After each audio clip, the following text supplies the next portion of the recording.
50,000 pesos yearly contribution sa Pag-ibig MP2. Magkano kaya after 5 years?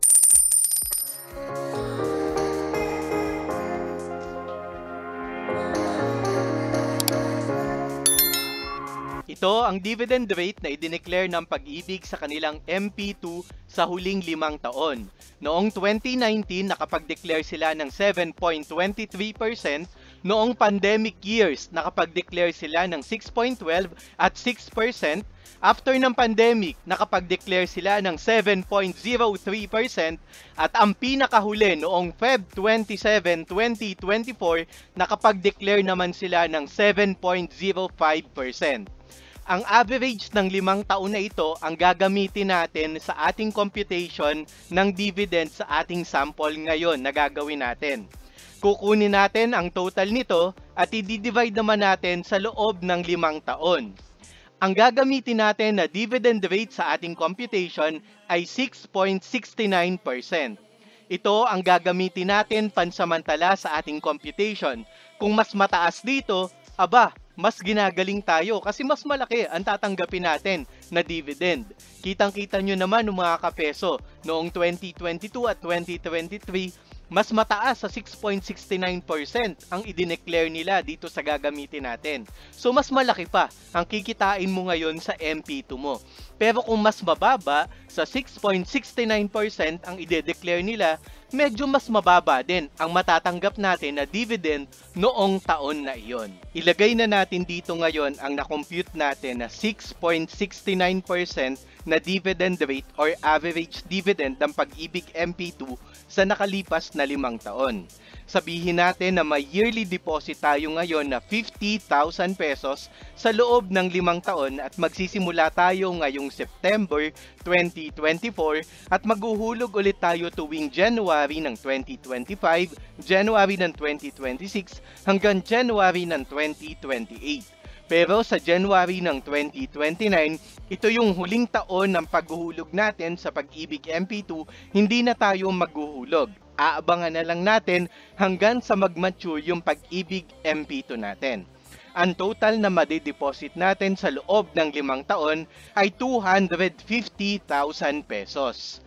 Ngayon, magkakaroon tayo ng mga entitled months sa unang hulog natin sa Pag-ibig MP2. Kung makikita nyo, nagsimula tayo ng September 2024. Ibig sabihin yan mga kapeso, pro-rated muna ang magiging dividend natin sa taong ito ng 2024. Kung makikita nyo, simula September hanggang December, 4 na buwan na lamang ang natitira. Kaya ang entitled month natin dyan ay 4 months na lamang. Ang pagko-compute natin ng dividend income natin ngayong 2024 ay 50,000 pesos times 6.69% na na-compute natin times 4 months, divide natin yan ngayon sa 12 months.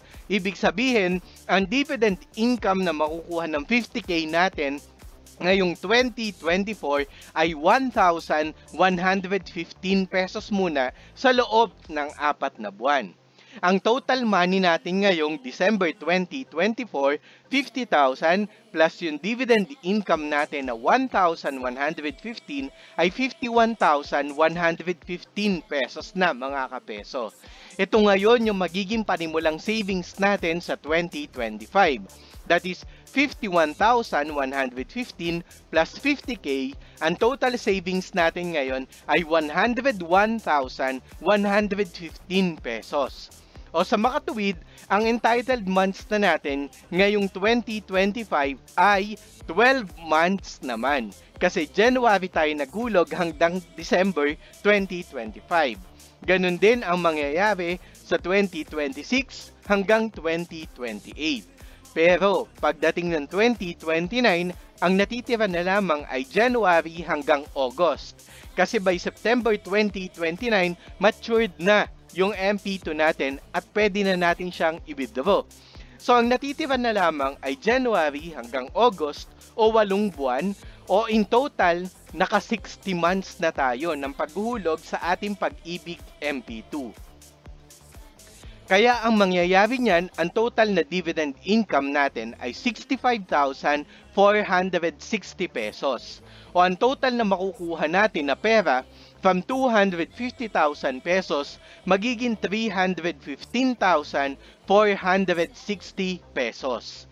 Ngayon mga kapeso, baka may gusto sa inyo na maghulog na nakapaghulog na ng 50,000 pesos yearly, tapos gusto pang magdagdag in between. Kung makikita nyo dito, naka 250,000 na tayo ng hulog.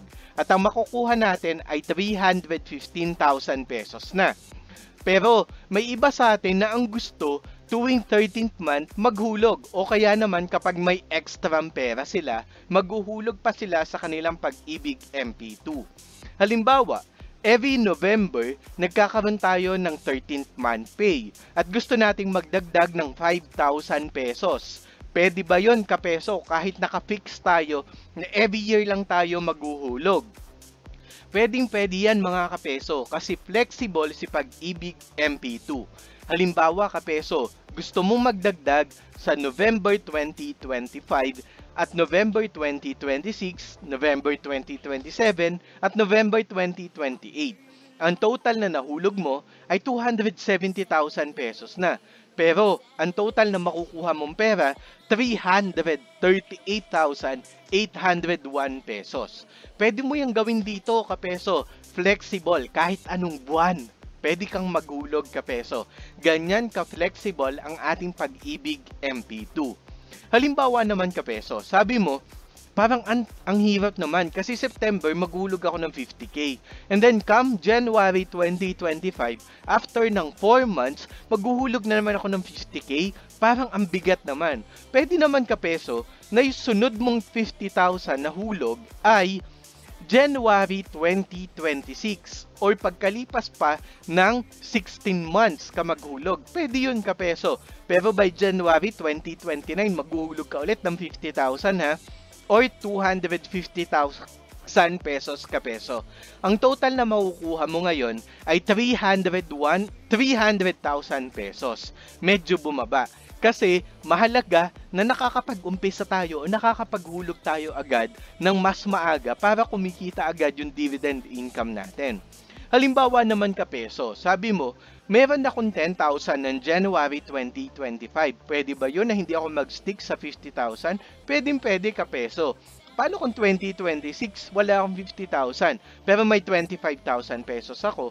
Pwede ko bang gawin yon? Pwede rin kapeso. O halimbawa naman, January 2029, meron kang 10,000 pesos. Pwede mo bang gawin yon? Pwede kapeso. Napaka-flexible ng Pag-ibig MP2 para sa ating mga naghuhulog o nag-i-invest sa Pag-ibig MP2. Paano na lang kapeso?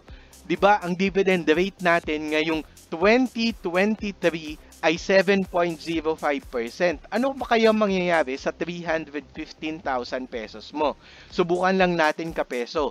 Halimbawa, naging 7.05% ang naging MP2 natin. Yung 315,000 mo kanina, magiging 319,000 pesos. Pero mga kapeso, hindi guaranteed ang 7.05% palagi ha. Paiba-iba ang dividend rate na idinedeclare ng Pag-ibig sa atin.